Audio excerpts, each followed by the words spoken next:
विधवा भगिनी आहे, म्हणजे लाडक्या बहिणीला तुम्ही 1500 देता, पण त्या परित्यक्त्या आणि विधवा भगिनी ज्या लाडक्या आहे, त्या बहिणी आहे, त्यालाही तुम्ही तेवढेच देता. ज्यांना पती नाही त्यांनाही तेवढेच, ज्यांना पती आहे त्यांना पण तेवढेच. हे काही महत्त्वाचे मुद्दे आहेत. त्याचा प्रस्ताव सुद्धा आम्ही शिंदे साहेबांना देऊ. निवळ आमदारकीसाठी जावं एवढा काही नालायक बच्चू कडू नाही आहे. त्याच्यामुळे ह्या सगळ्या मुद्द्यावर चर्चा होईल. प्रहार किमान 1,00,000 सभासद असणारी संघटना आहे भारतामध्ये, आपल्या महाराष्ट्रामध्ये. दिव्यांग बांधव किमान 5 ते 10 लाख लोक आमच्यासोबत जुडलेले आहे.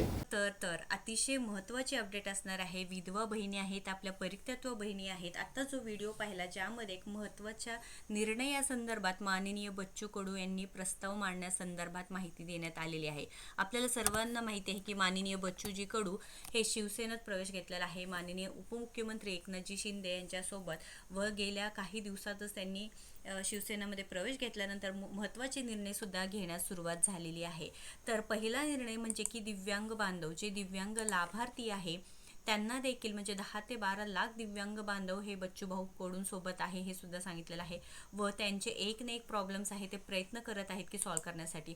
जो पहिला प्रस्ताव त्यांनी मांडला होता ज्यामध्ये माननीय एकनाथजी शिंदे यांनी सुद्धा मंजुरी दिली आहे, ज्यामध्ये टेम्पररी दिव्यांग यांचे हप्ते बंद केले होते. GR निघण्यात आले होते, काढण्यात आले होते, ज्यामध्ये सांगितलं होते की टेम्पररी जे दिव्यांग बांधव आहे त्यांच्या खात्यामध्ये पैसे जमा होणार नाही. परंतु आता निर्णय घेण्यात आला आहे. फक्त आता जो शासन निर्णय आहे तो काढण्यात आलेला नाही. ते काढल्यानंतर लगेच टेम्पररी जे दिव्यांग बांधव असणार आहे त्यांच्या खात्यामध्ये 2,500 रुपये महिना मिळणार आहे.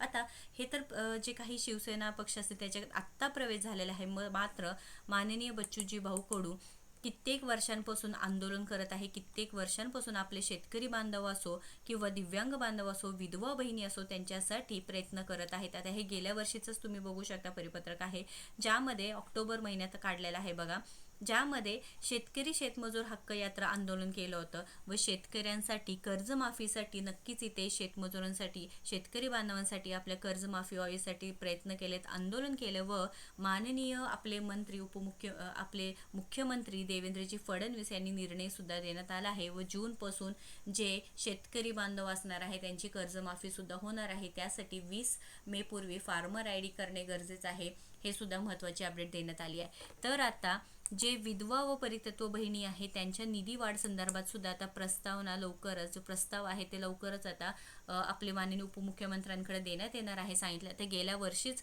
हा तुम्ही बघू शकता जे परिपत्रक निघालं आहे, ज्यामध्ये मागण्या केल्या होत्या. दिव्यांग विधवांना किमान 6,000 रुपये प्रति महिना मानधन द्या.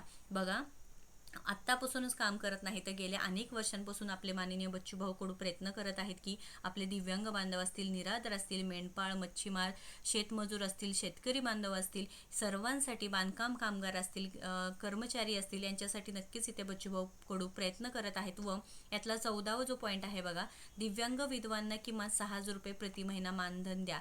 तर त्यांच्या प्रयत्नांना यश मिळावं. नक्कीच तुम्हाला काय वाटतं नक्कीच कमेंट करून सांगा, कारण 6,000 रुपये गरजेचं आहे का नाही. दिव्यांग लाभार्थी आहे त्यांना कुठेही काम मिळत नाही, दारोदारी भटकावे लागतं, कुठेही ऑफिशियल काम असू द्या किंवा कोणतेही काम मिळत नाही, किंवा जरी काम मिळालं तरी त्यांच्या अपंगत्वामुळे किंवा दिव्यांगत्वामुळे काम करणं त्यांना सोपं नाही. आणि आता 1,500 रुपये 2,500 रुपये, आता दिव्यांग लाभार्थ्यांना 2,500 रुपये वाढ झालेली आहे, परंतु विधवा बहिणींना, लाडक्या बहिणींना एकच 1500 रुपयेच मिळतात.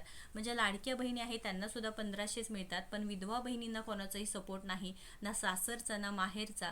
मग त्यांनी काय करायचं, त्यांची मुलं असतील किंवा त्यांचं स्वतःचं जीवन असतील कसं जगायचं, त्यासाठी नक्कीच इथे 6,000 रुपये प्रति महिना देणं गरजेचं असणार आहे. त्यामुळे नक्कीच इथे पॉझिटिव्हली जर बघितलं तर नक्कीच माननीय बच्चूभाऊ कडू यांनी प्रस्ताव मांडल्यानंतर नक्कीच इथे निधीमध्ये वाढ होऊन, मानधनामध्ये वाढ होऊन आपल्या विधवा बहिणींना, दिव्यांग लाभार्थ्यांना हे वाढ होणे गरजेचं असणार आहे.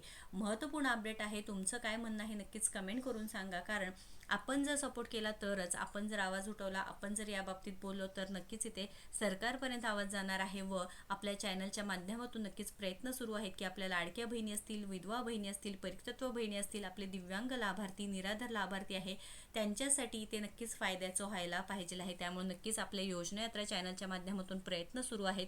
तुमचं जे म्हणणं आहे नक्कीच कमेंट करून सांगा, कारण आपण माननीय बच्चूभाऊ कडू जे म्हणतात ते करतातच.